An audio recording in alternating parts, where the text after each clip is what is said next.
பாக்கெட்டுக்குள்ள மறைச்சு வச்சிருந்த 2 புல்லு கட்டு. அது அந்த காளை கிட்ட காட்டுறான். காளை அப்படியே சடனா வந்து நின்று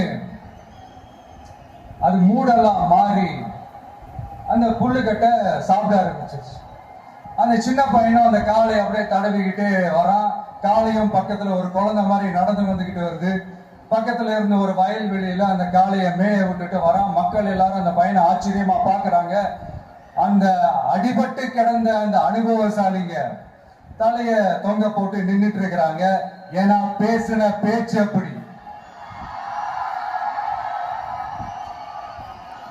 வாய் இருக்கின்றதுக்காக நக்கலுமா நையாண்டியுமா நச நச நச நசன் ஒரே பேச்சு.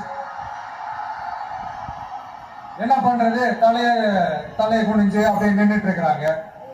அங்க ஒரு பெரியவர் வந்து அந்த பையன்கிட்ட கேட்கிறாரு, எப்படிப்பா இப்படி ஒரு முரட்டு காலை சீரிட்டு நின்றுட்டு இருந்தது, எப்படி அந்த காளையை அடக்கணும் அப்படின்னு கேட்டதுக்கு அந்த பையன் சொல்றான், ஐயா எனக்கு அந்த காளையை பார்த்தா கோபமா இருந்த மாதிரி எல்லாம் எனக்கு தெரியல, அந்த காலை பசியோட இருந்த மாதிரி இருந்தது. அதனாலதான் அந்த புல்லுக்கட்டை காமிச்சோடனே ஓகே நமக்கு தேவையானது கிடைச்சிருச்சு அப்படின்னோடனே அந்த புல்லுக்கட்டை சாப்பிட்டுட்டு நம்மளோட அப்படியே ஜாலியா வாக்கிங் வந்துருச்சு அப்படின்னு சொன்னான். இத கேட்ட அந்த பெரியவர் சொன்னாரா,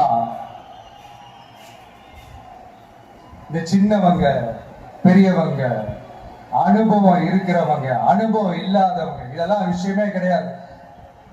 யாரா இருந்தாலும் அந்த சூழலுக்கு ஏத்த மாதிரி அந்த சிச்சுவேஷனுக்கு தகுந்த மாதிரி என்ன பண்ணி அந்த ப்ராப்ளம சால்வ் பண்றான், ஏது பண்ணி அந்த ப்ராப்ளம சால்வ் பண்றான், அதுதான் விஷயமே, அதுதான் மேட்ரு.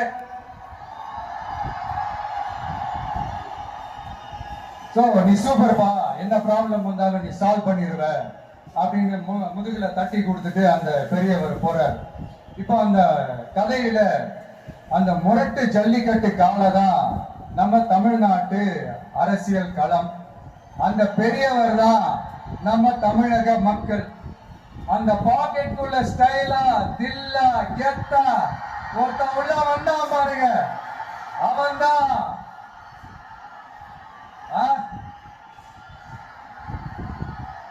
நான் இல்லைங்க, நான் இல்ல, நானு நீங்க நாம எல்லாருமா சேர்ந்து மாபெரும் மக்கள் சக்தியா இருக்கக்கூடிய நம்ம டிவிக்கு,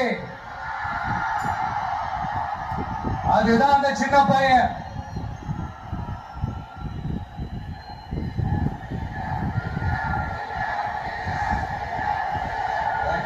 தேங்க்யூ